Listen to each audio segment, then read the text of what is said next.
नमस्कार विद्यार्थी मित्रांनो, आरव्हीडी अकॅडमी या आपल्या आवडत्या यूट्यूब चॅनलमध्ये सर्वांचे स्वागत आहे। विद्यार्थी मित्रांनो, आजच्या व्हिडिओमध्ये आपण वनरक्षक भरती पेपर 2023 म्हणजेच काल झालेल्या परीक्षेमध्ये कशा प्रकारचे प्रश्न विचारण्यात आले होते ते आपण आज पाहणार आहोत। हा व्हिडिओ सर्वांनी शेवटपर्यंत पाहायचा आहे। व्हिडिओ आवडल्यास व्हिडिओला लाईक आणि चॅनलला सबस्क्राइब करायचं आहे, कारण तुम्हाला अशी महत्त्वपूर्ण व्हिडिओज नक्कीच बघावयास मिळतील। तर व्हिडिओला सुरुवात करूया। तर या ठिकाणी प्रश्न क्रमांक पहिला आहे, पानझड हा काव्यसंग्रह खालीलपैकी कोणाचा आहे? पानझड हा काव्यसंग्रह खालीलपैकी कोणाचा काव्यसंग्रह आहे?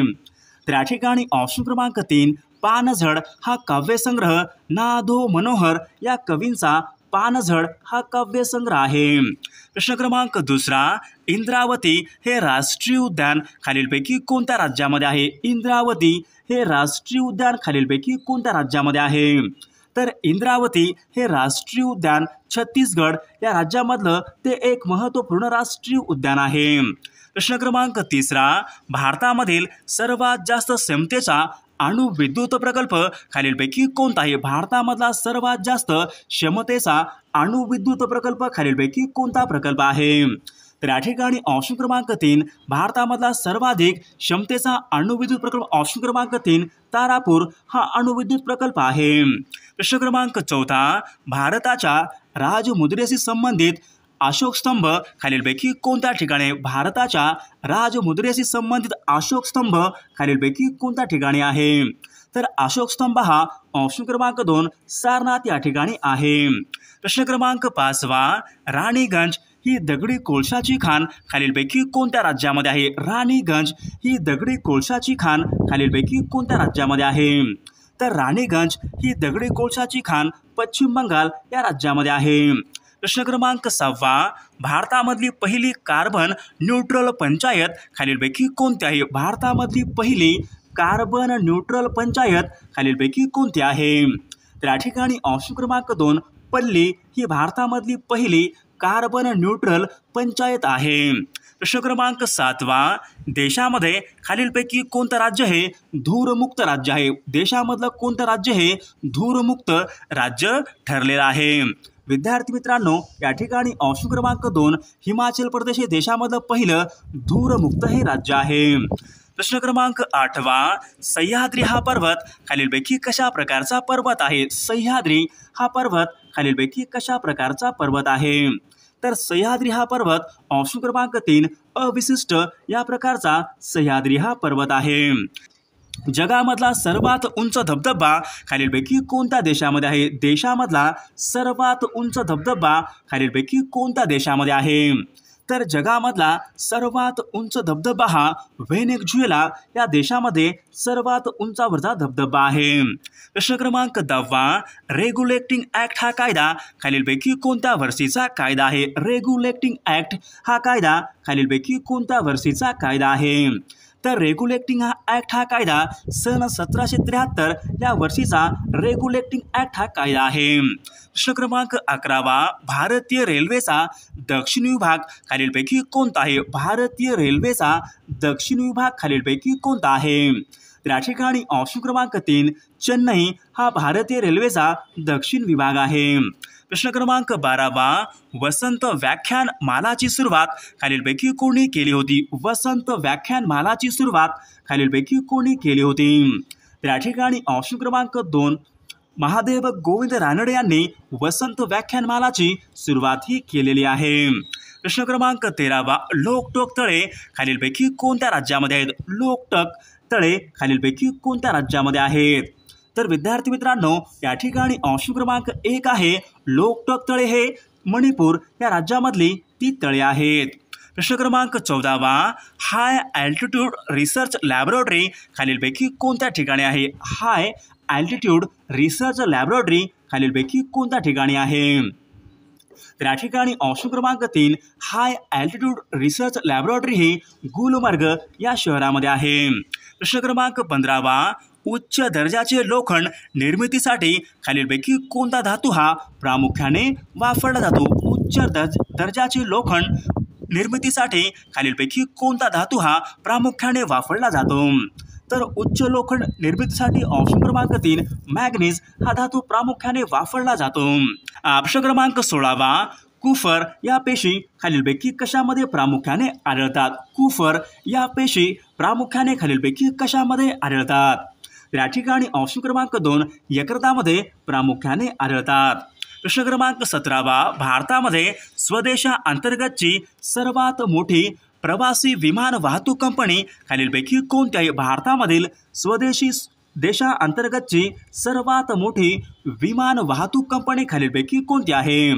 तर भारतामधली देशांतर्गतची सर्वात मोठी विमान वाहतूक कंपनी म्हणजे ऑप्शन क्रमांक 1 इंडिगो ही कंपनी आहे। प्रश्न क्रमांक 18 नॅशनल कॉन्फरन्स खालीलपैकी कोणत्या राज्यामधला राजकीय पक्ष आहे? नॅशनल कॉन्फरन्स खालीलपैकी कोणत्या राज्यामधला राजकीय पक्ष आहे? त्या ठिकाणी ऑप्शन क्रमांक 3 नॅशनल कॉन्फरन्स हा जम्मू काश्मीर या राज्यामधला तो एक राजकीय पक्ष आहे। प्रश्न क्रमांक 19 मिर्झा गालिब हे खालीलपैकी कोण होते? मिर्झा गालिब हे खालीलपैकी कोण होते? तर मिर्झा गालिब ऑप्शन क्रमांक 1 कवी ते होते।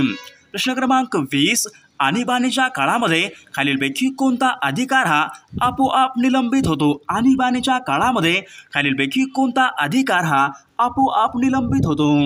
विद्यार्थी मित्रांनो, आणीबाणीच्या काळामध्ये स्वातंत्र्याचा अधिकार हा आपोआप निलंबित होतो। प्रश्न क्रमांक 21 रंगाचा अभ्यास करणाऱ्या विज्ञान शाखेला खालीलपैकी काय म्हणतात? रंगांचा अभ्यास करणाऱ्या विज्ञान शाखेला खालीलपैकी काय म्हणतात? तर या ठिकाणी ऑप्शन क्रमांक 4 रंगांचा अभ्यास करणाऱ्या विज्ञान शाखेला क्रोमॅटिक्स असे म्हटले जाते। प्रश्न क्रमांक 22 राज्यसभा खालीलपैकी कोणत्या वर्षी तयार करण्यात आली होती? राज्यसभा हे सभागृह खालीलपैकी कोणत्या वर्षी तयार करण्यात आलेला आहे? तर राज्यसभा ऑप्शन क्रमांक 2 सन 1952 या वर्षी राज्यसभा ही तयार करण्यात आलेली आहे। प्रश्न क्रमांक 23 खालीलपैकी कोणते पीक हे खरीपचे पीक नाही? खालीलपैकी कोणतं एक पीक हे खरीपचं पीक नाही? त्या ठिकाणी ऑप्शन क्रमांक मोहरी हे खरीपचं पीक नाही। प्रश्न क्रमांक 24 भारतामध्ये भारतीय राष्ट्रीय संग्रहालय खालीलपैकी कोणत्या ठिकाणी? भारतामध्ये भारतीय राष्ट्रीय संग्रहालय खालीलपैकी कोणत्या ठिकाणी आहे? त्या ठिकाणी ऑप्शन क्रमांक 3 भारतामध्ये भारतीय राष्ट्रीय संग्रहालय हे दिल्ली या ठिकाणी आहे। प्रश्न क्रमांक 25 रिहांद हा प्रकल्प खालीलपैकी कोणत्या राज्यामध्ये आहे? रिहांद हा प्रकल्प खालीलपैकी कोणत्या राज्यामधला प्रकल्प आहे? त्या ठिकाणी ऑप्शन क्रमांक 2 रिहांद हा प्रकल्प उत्तर प्रदेश या राज्यामधला तो एक महत्त्वपूर्ण प्रकल्प आहे।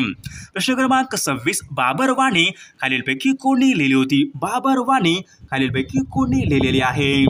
त्या ठिकाणी ऑप्शन क्रमांक 3 बाबर यांनी बाबर वाणी ही लिहिलेली आहे।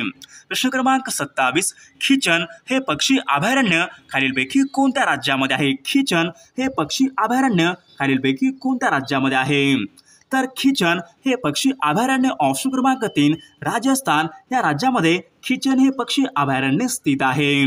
प्रश्न क्रमांक 28 दिलवाडा जैन मंदिर खालीलपैकी कोणत्या राज्यामध्ये आहे? दिलवाडा जैन मंदिर खालीलपैकी कोणत्या राज्यामध्ये आहेत?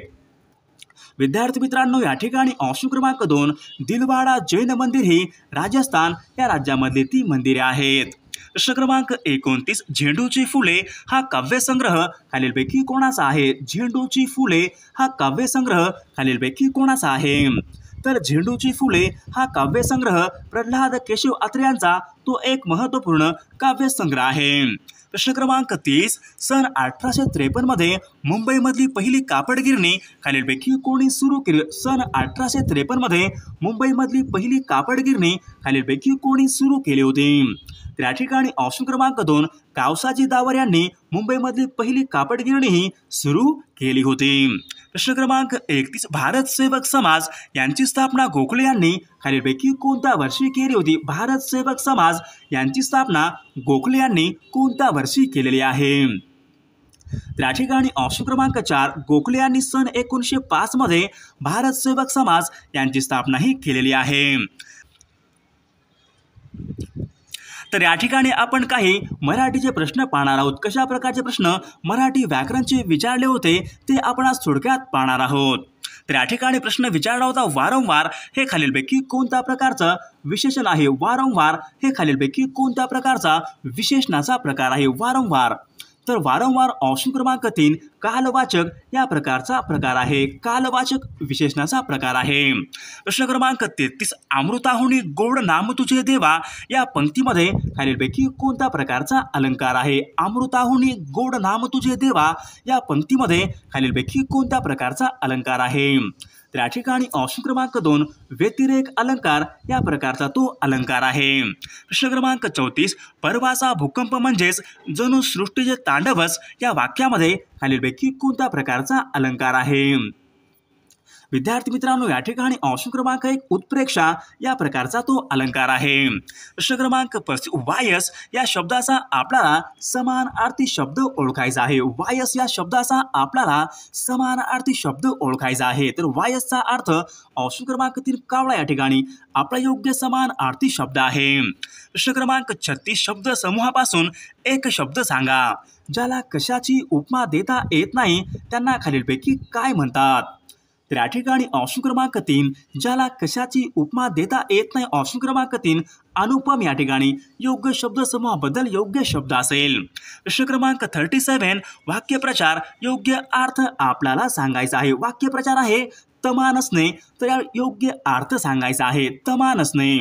तर तमा नसण्याचा योग्य अर्थ ऑप्शन क्रमांक 2 परवा न करणे या ठिकाणी योग्य अर्थ आहे.